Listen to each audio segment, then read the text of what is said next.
Aquesta exposició el que ha intentat és que l'espectador s'introdueixi en un ambient que d'alguna manera l'ajudi a fer la lectura tant visual com auditiva dels poemes.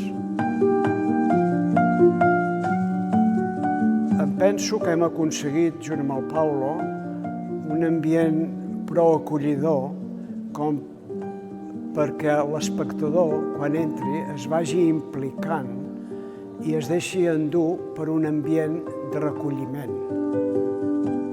La finitud no és el final, és un concepte que ve lligat amb la cosa provisional del ser humà, de la vida.